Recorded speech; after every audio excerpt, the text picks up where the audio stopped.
So I am super excited to be here today to speak about a topic that even in our breakout room, we had a very quick conversation about hedging.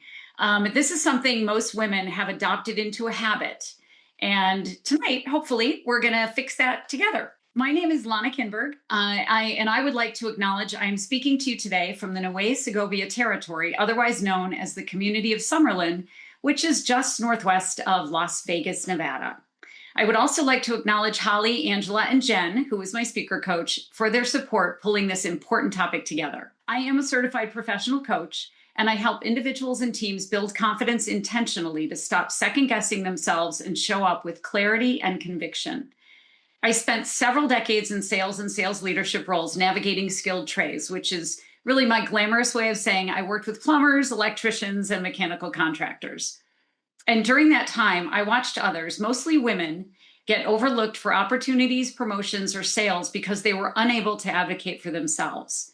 My purpose today with you is simple. I want to share a framework, a repeatable method with each of you that if you find yourself shrinking to fit into a room, so maybe you've second-guessed yourself, maybe you dim your light so others can shine, maybe you've been called passionate for voicing an opinion when a man might say the exact same thing and they might be called strong, capable, and decisive.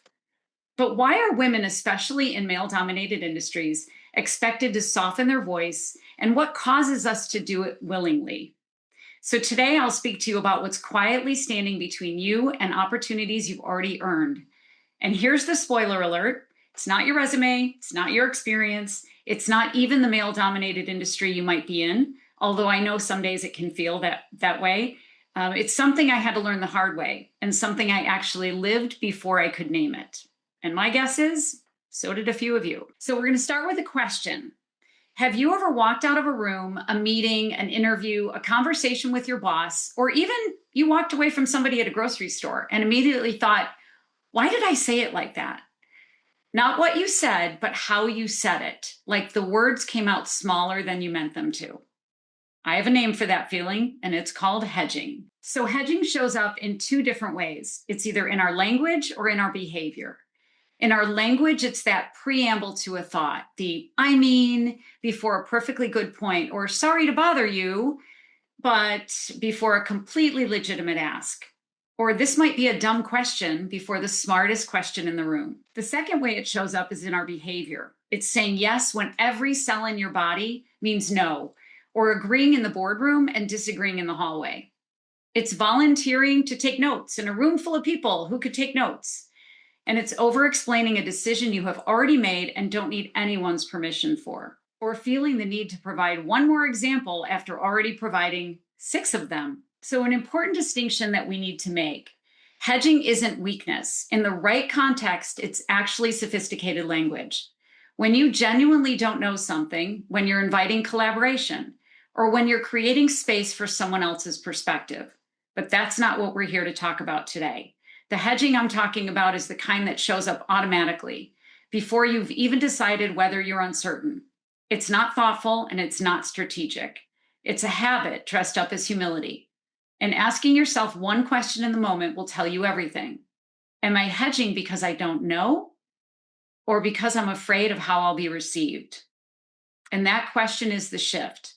Because the first kind makes you a better communicator, but the second makes you invisible. So now that you have some context around hedging and what it is, have you ever hedged your way out of something you really, really wanted? So I want to tell you a story about the time I did exactly that. A promotion opened up in a part of my company I knew like the back of my hand. I had spent 10 years building my brand and reputation there, and the success there is literally what led me to the leadership role I had at that point.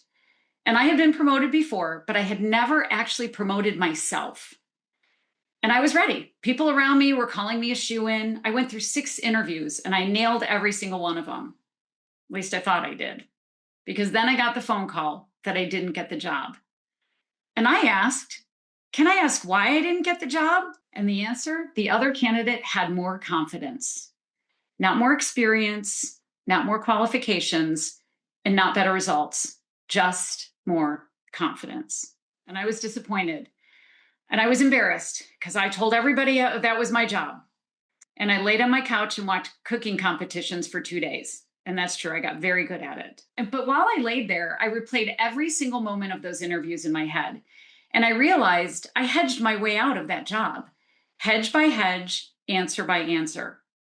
My attempt to not sound arrogant resulted in my own uncertainty.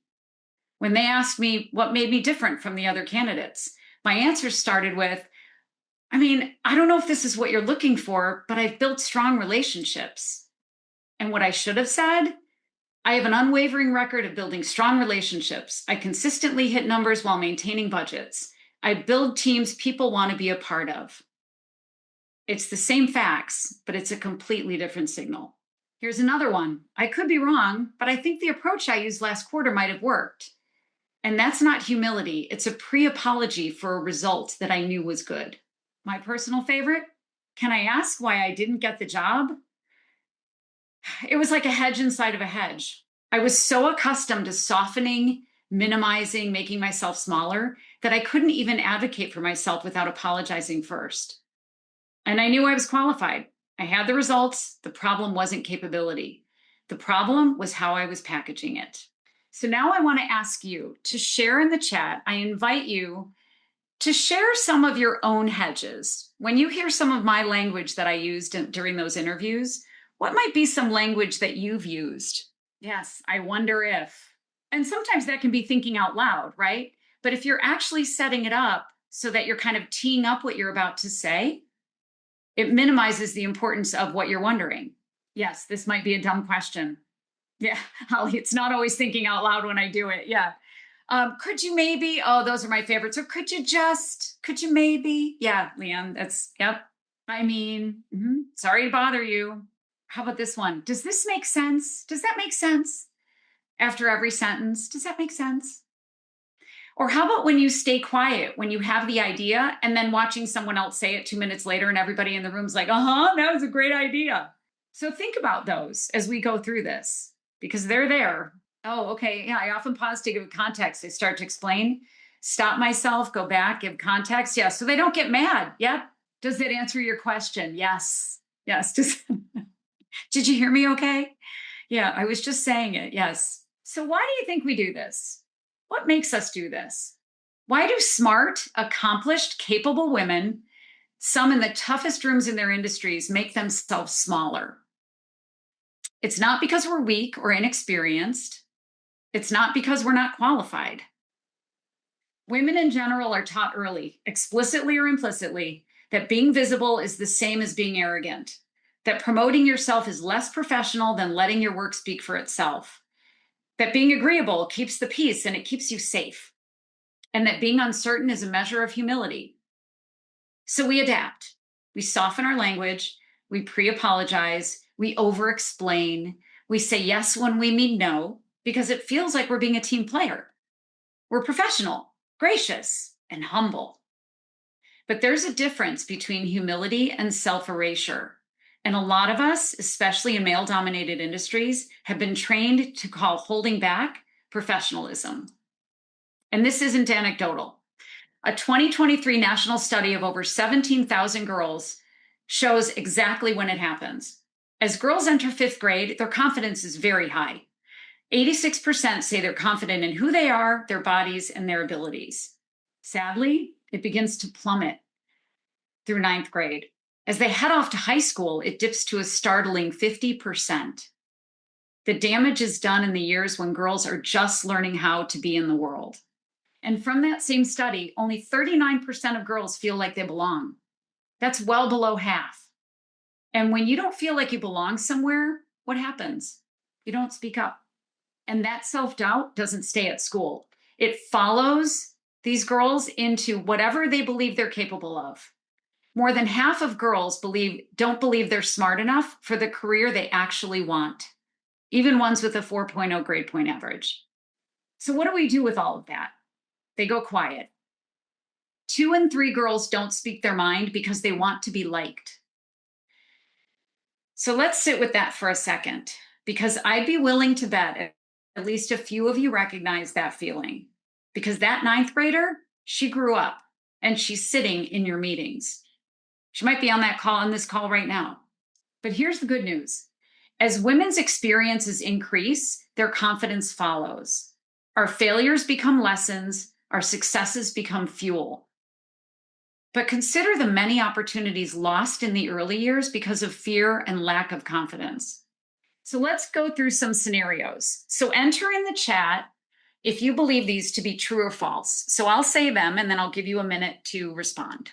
Research proves that women won't apply for a job unless they meet 100% of the qualifications, while men apply at just 60%. Yep, we're getting a lot of truths. This is actually false. But you've heard it before, and you've probably even shared it. Maybe you've even used this to explain something about yourself. The statistic came from an internal HP document that was never actually published, it was never peer-reviewed, and it was never studied in full. And when researchers actually went looking for the real reason women don't apply, it wasn't a confidence gap, it was practicality. They didn't want to waste their time. But many of us believe it anyway, because it feels so true. And because it gives us a teeny tiny little, nice little neat explanation for something that's actually a lot more complicated. And that's what we do with stories that we feel comfortable telling. We stop questioning them. And that is exactly what hedging does inside your own head. So here's the next one. When women receive the same career support as men, the ambition gap disappears. Do you think that's true or false? I hope it's true. Her fingers are crossed. Okay, Max says false. Yeah. Okay, it's true. According to McKinsey and leanin.org's 2025 Women in the Workplace report, when women and men receive similar levels of support from managers and senior colleagues, they're equally enthusiastic about getting promoted at every career level. Women in leadership are actually less confident than men in their professional skills. Ooh, we've got conflicting thoughts on this one. Depends on age. Yeah, it's false. HP's Work Relationship Index, which surveyed over 15,000 workers across 12 countries, found that 52% of women business leaders feel confident in skills like communication and self-awareness, compared to only 39% of men. 48% of women leaders feel confident in technical skills versus only 38% of men. So this really challenges the stereotype directly with data. The confidence gap among women who make it to leadership actually inverts. So here's what we've established. The stories we tell ourselves, the ones that we feel true, the ones that are comfortable, the ones we share at conferences and nod along to, a lot of them just don't hold up. The HP stat, never peer reviewed. The confidence gap in leadership actually inverts in our favor. So if the data doesn't support the story, why do we keep living it? Because knowing something is false doesn't automatically change your behavior. The hedge doesn't care about the data, it shows up anyway. And that's what we're going to talk about now, because most of us aren't tracking what it's actually costing us in real time. The first is credibility. Every time you say yes when you mean no, you send a signal. Not, I am capable, but my time is negotiable. My limits are negotiable. I am negotiable. Credibility isn't built by doing everything that's asked of you. It's built by being clear about what you stand for and holding that line. And when you can't say no, people stop trusting your yes. The next cost is visibility. So I touched on this earlier. Have you ever been in that meeting and you had a great idea, but you didn't say it? And then someone else said it 2 minutes later and everyone nodded? That's a hedge. It's a behavioral hedge. You made yourself invisible in the moment that mattered most. And in male-dominated industries, invisibility compounds. The less you're seen, the less you're heard. The less you're heard, the less you're considered. And no one promotes invisible. The third cost is self-trust. Every time you second-guess your language or behavior, and you don't challenge it, you reinforce a belief that your instincts can't be trusted, that you need to soften, qualify, or apologize before you open your mouth. And self-trust is the quietest cost of hedging, and it's also the most corrosive. And finally, cost number 4, opportunity. I already lived this one and shared it with you. I didn't get that promotion because I hedged myself out of it, in the room, in real time. I was qualified and I was ready, and I talked the interviewers out of choosing me. They saw lack of confidence. I thought I was being humble. Opportunity doesn't wait for you to feel ready to stop hedging. it just moves on without you.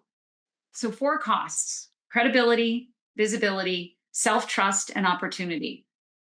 So, how do we minimize our hedging? For a long time, I thought the fix was easy. Just stop hedging, monitor my words, catch myself. I might apologize more, delete the justs and the sorries. But that's treating the symptom. Hedging is what feeling but not being confident looks like in behavior, and it's the symptom. Hedging isn't the disease, it's what happens when confidence is missing, and you are not in the minority. Psychology Today research from 2019 shows that up to 85% of people struggle with low self-confidence at some point, which affects their careers. 85%. And it's important to recognize that there is a difference between feeling confident and being confident. Feeling confident is rehearsed. It's low stakes. It's very situational. You know your audience and what's coming. But being confident is structural. It's like an inner scaffolding. It's holding you steady even when everything else is uncertain. When we are aware and certain about our thoughts, feelings, and actions, we don't need a preamble. We're not driven by the outcome because we know we can handle whatever the outcome is. So how do we move from feeling confident to being confident? Confidence isn't a gift. We aren't born with it. It's not reserved for the naturally charismatic or the effortlessly bold. Confidence is a decision. Research tells us that we make 35 decisions every single day. Most of them we don't even notice, but some of them, the ones that define us, those are the ones that matter. We develop confidence like any other skill by making one decision at a time. We decide to raise our hand when no one else will, or to speak up when the room is silent, or to take the risk when we don't know the outcome, to allow ourselves to fail knowing we will learn something. And every one of those are confidence decisions. But all decisions need a base. So I asked myself, what does it actually take to be confident and not just feel confident? What are the foundations of self-confidence? And the answer became clear to me. Security, empathy, luminosity, and fortitude are self-pillars that hold up confidence. And when one of them is shaky, the hedging starts. So I'll show you how each one drives our behaviors. The first pillar is security. And I want to be clear about what security is because it's not confidence in the traditional sense. It's not the absence of doubt. It's not walking into a room without your heart beating faster. Security is the foundation of confidence because it's knowing who you are at your core, your identity, your values, your boundaries. You know these things so clearly that when someone challenges you or dismisses you or tries to reframe who you are, you don't unravel because you are not available for redefinition. For those of us in male-dominated industries, this pillar is not optional. You cannot build visibility, navigate difficult dynamics, or advocate for yourself without first being grounded in that internal knowing. So security is not your title and it's not your salary. It's not your seat at the table. It lives in that part of you that knows, even when the room doesn't reflect it back, that you belong there. So what does security look like in action? You speak without pre-apologizing. You hold your position when it's challenged, not out of stubbornness, but because you know what drives your beliefs. You recognize the difference between feedback and dismissal, and you can say, I don't know, or I disagree without feeling like your competence is on trial. You don't change who you are to fit the room. You bring who you are into the room. And when your foundation and your identity and your values and boundaries are all in alignment, what you get is clarity. You don't hesitate before you speak because you already know what you stand for. And that's security. And it's what we build everything else on. So I've already shared one story with you. Here's another that might sound familiar. My business unit was part of a major acquisition, and I was chosen to be part of a committee that would lead us through this change in the organization. I was the only woman chosen to be on the committee, which isn't unusual given the ratio of men to women in my company. So I'm in the first meeting, the one we're all sizing each other up and getting to know our counterparts and each other. And I introduce myself, and I make a point on something I feel strongly about. And the conversation moves on like I never even spoke. So I try again. And this time, I'm more clear. I think I'm more direct. I articulate my perspective, and as I'm making my point, someone across the table says, Well, you're certainly passionate. And I feel it, that pull, that invitation to soften, to say, oh no, I just think it's interesting, or well, I could be wrong, to make myself smaller so the room gets more comfortable. But instead, I stop and I look him in the eye and I said, yes, I feel strongly about my position. And the room shifts. There's nodding. Suddenly there's discussion. People start engaging with this idea in a way that they weren't before. And not because I got louder and not because I performed confidence, but because I didn't abandon myself in the moment. It would have been so easy to do that. And that's what security looks like in action. I wasn't rattled by the dismissal or the comment because I knew why I was there. I knew what I believed and why I believed it. My identity wasn't up for negotiation just because someone questioned my tone. And my foundation held.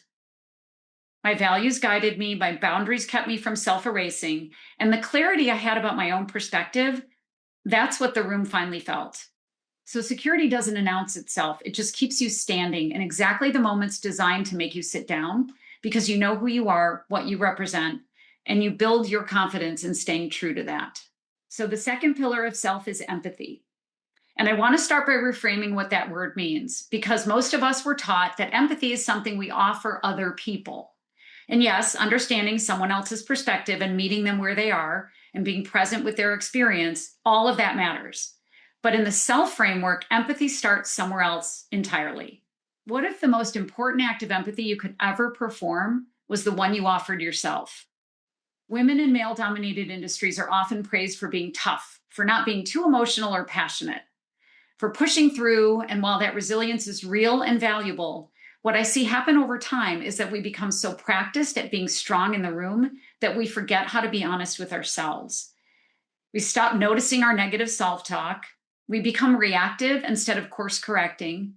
And we frame struggle as weakness instead of data. Data that is telling us something very valuable. We punish ourselves for not knowing what we hadn't yet learned. And that inner voice, the one that fires before you've even finished the thought, that's where empathy does its most important work. And I call it positive self-talk. It's not affirmations in a mirror, and it's not toxic positivity. It's the discipline of choosing a different narrative when the one running the show is working against you. And when you practice that, something shifts. You become more intentional. You stop responding from fear and start responding from clarity.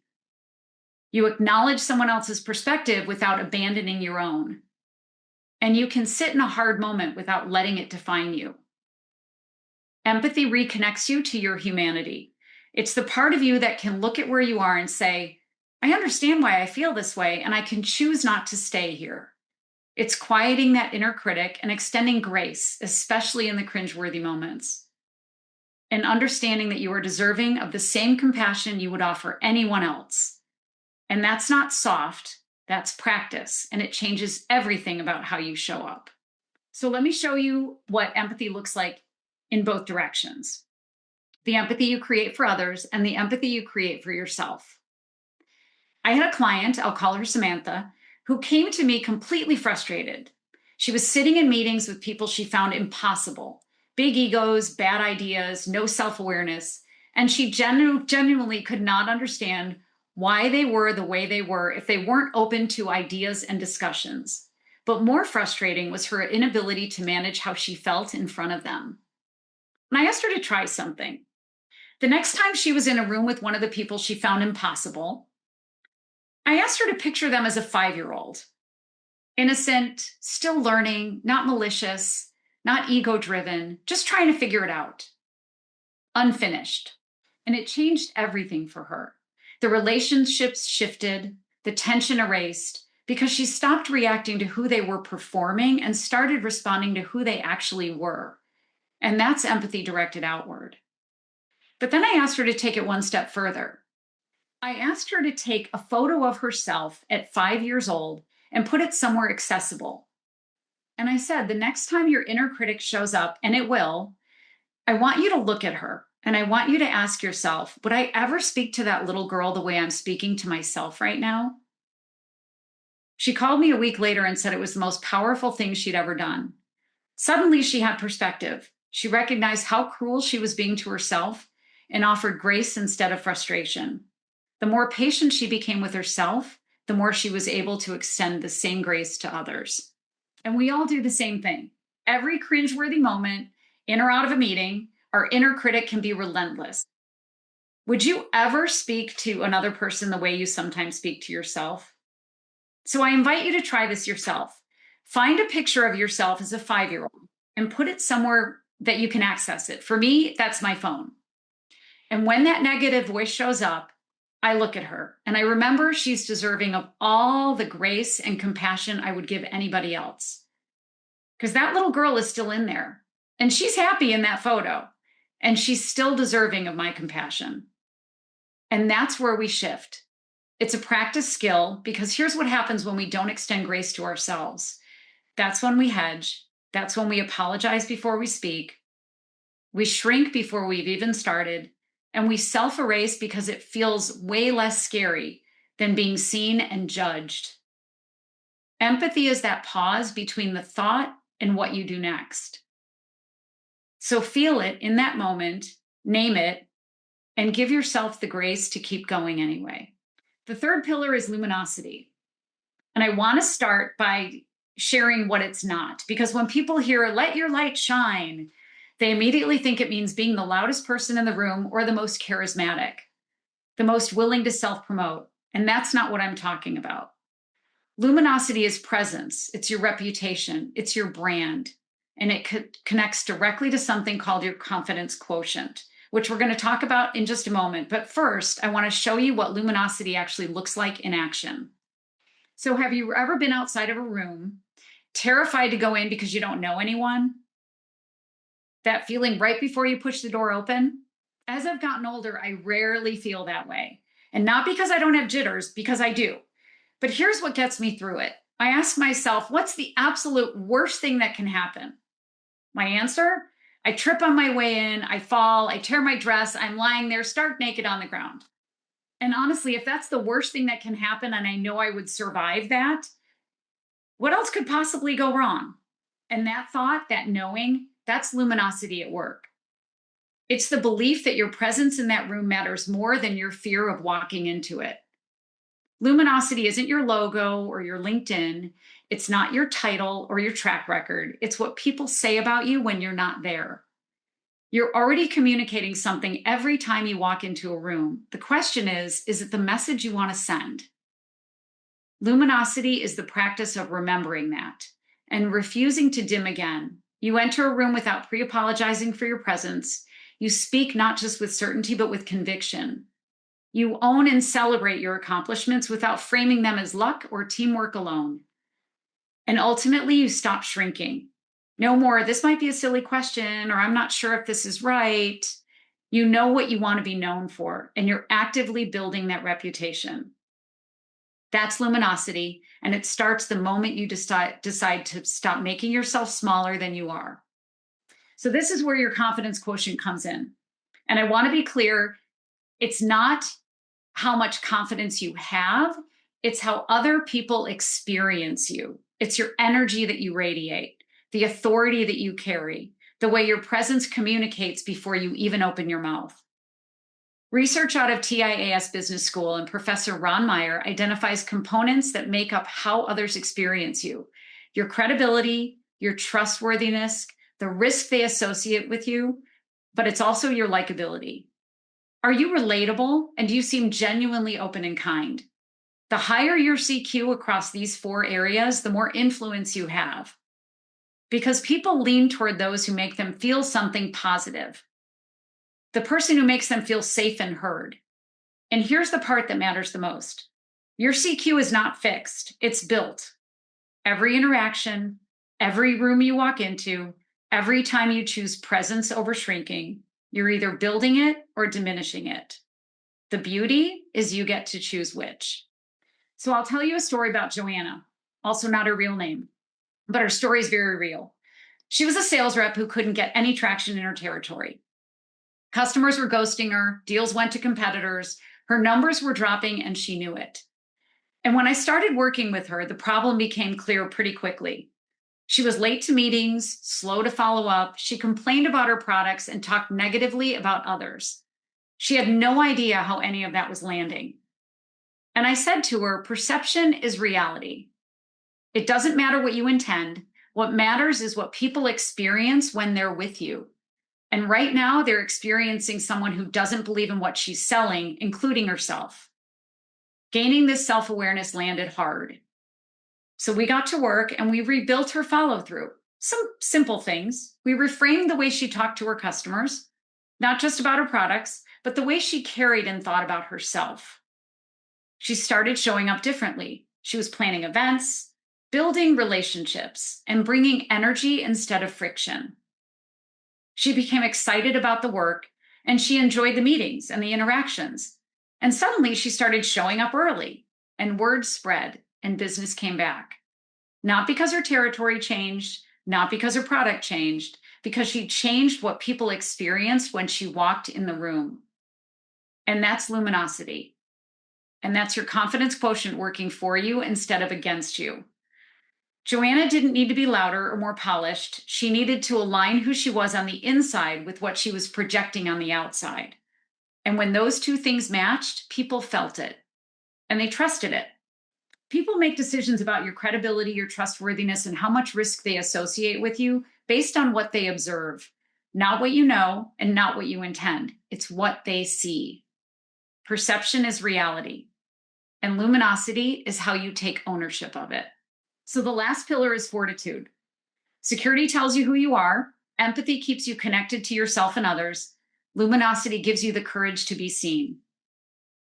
Fortitude is what happens when all three of those get tested at once, and you have to decide in real time whether you're going to act on what you know or crumble in the face of it. It's grounded in the knowledge and experience you develop as you fail, learn, and grow. And it's what keeps you standing when everything else around you is pushing back. It's quiet and it's locked in. It doesn't look like anything from the outside, but you feel it. So many people think fortitude and resilience are the same, and the difference matters. Resilience is picking yourself up after something knocks you down. It's reactive and it's necessary. It's that recovery and the learning that comes from the experience. It's what makes you say, never again. Resilience is what I developed after that phone call telling me I didn't get the job. I had to feel it, process it, and eventually get back up so I could get off my couch and rejoin the world. Fortitude follows resilience. I didn't have the fortitude I needed during those 6 interviews before I knew how they would end. To show that I believed in myself, to show up fully, speak clearly, and not apologize for being there. But here's the beauty. Fortitude is cumulative. Every time you push through something hard or stayed in a room that made you uncomfortable, you build it. Every time you ask for what you're worth, deliver tough feedback, or try it again after something didn't work, you build it. You have more of it than you think. And for those of us in male-dominated industries, fortitude is often the unsung story because you have to develop it, usually without fanfare, often without witness, sometimes while just pretending everything is fine, but it's there. Your hardest moments aren't your scars. They're your credentials, and they help you gain confidence. So the promotion I hedged my way out of was one story I shared with you where my lack of fortitude cost me the opportunity. But now I want to share another story. This is about what happens when fortitude is the only thing you have left to stand on. I had a client, I'll call her Maya. Maya was in manufacturing sales, and she was good at it, really good. Build great relationships, hitting numbers, advocating for her team. The kind of person who lifts the room when she walks in. And then one day, the CEO of her company received a letter. Not an email, an actual letter, cut out in ransom note style. It said Maya had been getting her sales the old-fashioned way, implying that her success had nothing to do with her ability, her relationships, or her results. Someone she worked with, someone she thought she knew, someone she may have even considered a friend, sat down and constructed an anonymous letter, went through the trouble to cut out letters out of a magazine and paste them onto paper, designed to destroy her reputation. And Maya had done nothing wrong. She had been nothing but an advocate for everyone around her, and suddenly her integrity, her professionalism, everything she had built was being questioned because of a cowardly anonymous attack. She was furious and devastated and terrified. Because think about it, she didn't know who did it, which meant she didn't know who to trust. Every meeting, every hallway, every conversation, she was looking around wondering, is it you? Is it you? She eventually made the decision to leave the organization, and she went to work for one of their vendors, which turned out to be the best decision of her professional life. But here's the part that required fortitude. Before she left, and for many years that followed, Maya had to keep showing up around the same people in the same rooms, knowing that someone in that circle had tried to take her down in the most cowardly way imaginable. She couldn't confront someone she couldn't identify, and she couldn't defend herself against an anonymous attack. All she could do was keep showing up, keep doing the work, keep being exactly who she knew herself to be, even when someone was actively trying to rewrite that story. And believe it or not, this happened again. She figured it was the same person and once again made the decision to not let it define her. And that's fortitude, not the leaving and not the fresh start, the showing up every single day. Before she knew how it would end, and before her reputation was fully restored, before she had any proof that doing the right thing would be enough. Fortitude is what you do when you have no guarantee, only conviction. So think about your ransom note moment, the one where someone or something tried to rewrite who you are. And you had to decide, do I let this define me or do I keep going anyway? Your hardest moments aren't your scars, they're your credentials, and you've earned more of them than you know. Security, empathy, luminosity, and fortitude. 4 pillars, 1 framework. And every single one of them is already inside you because you've been drawing on them your entire life and career. You just didn't have a name for them yet, and now you do. And here's where we take it from concept to practice. Knowing the framework is one aspect, but knowing exactly where you need to use it, that's where the real work begins. So hedging isn't random. It shows up in patterns, specific rooms, specific people. And once you can see your own pattern clearly, you can interrupt it. So let's get specific and examine where it happens. So in the chat, I invite you to think about the last 30 days, not your worst day, not a dramatic moment, just the last 30 days. So at the beginning, some of you put in the chat what your hedge was. So now think about where that hedge happened. Was it in writing? Was it in a room? Did you add a sorry to bother you before you sent an email?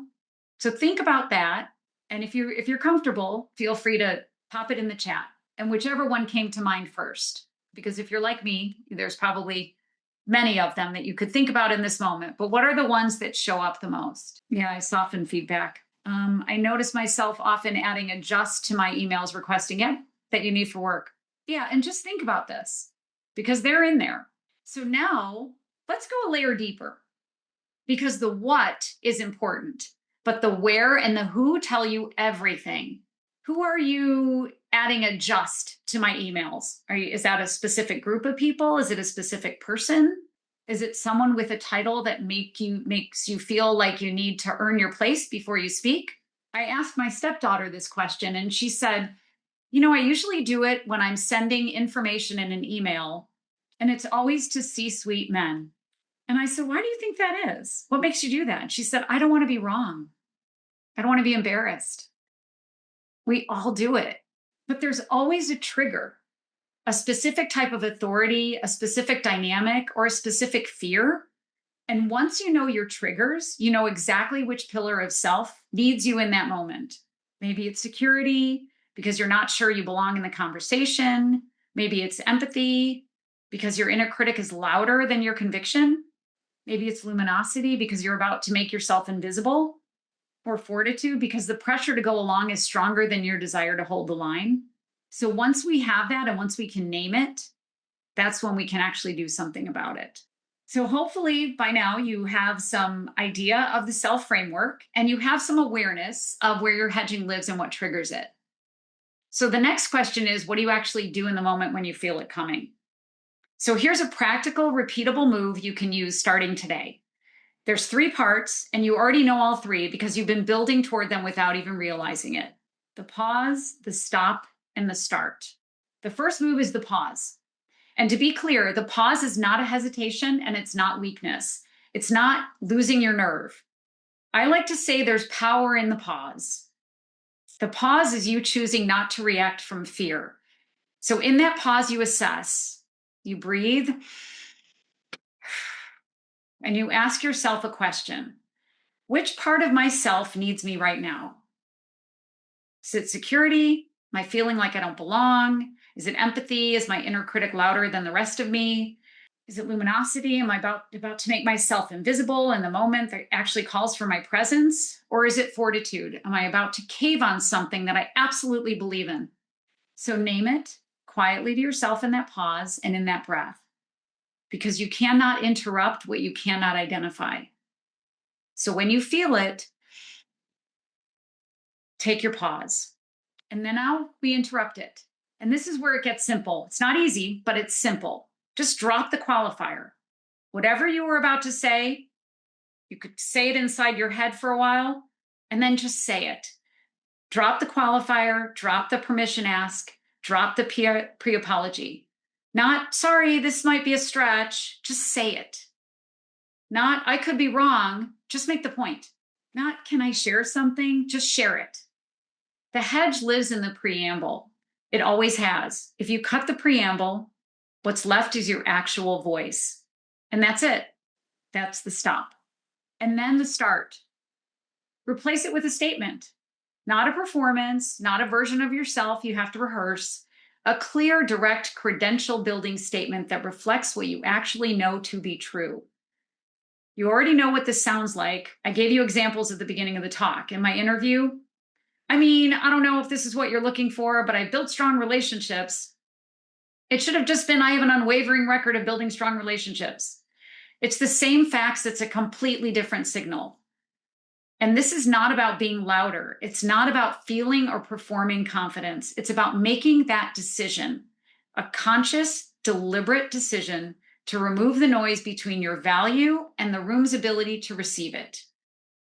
Confidence isn't a gift. It's a decision. And pause, stop, and start is how you practice making it. So before I close, I want to give you one last thing to take with you, because here's what I know about everything we've talked about today. You're going to leave this evening feeling it, feeling clear, feeling ready. And then life is going to happen. The room is going to get loud. Someone is going to question your tone or your integrity or dismiss your idea or make you feel like you need to earn your place all over again. And in that moment, come back to yourself.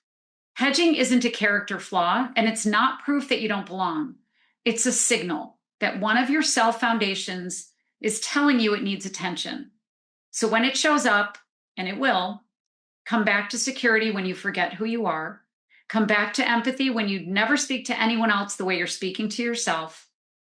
Come back to luminosity when you're about to make yourself invisible in a room that needs you.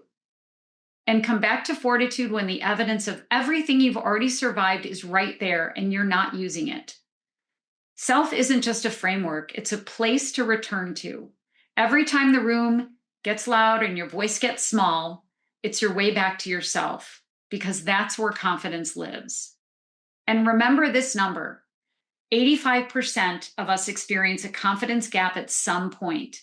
That means the woman who seems untouchable in the boardroom, the one who never seems rattled or to doubt herself, there's an 85% chance she's wrestled with this too. And you are not broken. You are not uniquely unconfident. And you are not behind. You just haven't made the decisions yet. So the next time you catch yourself hedging, pause. Ask which foundation needs you. Is it security, empathy, luminosity, or fortitude? And go there and make the statement. You're already in some of the hardest rooms in your industries.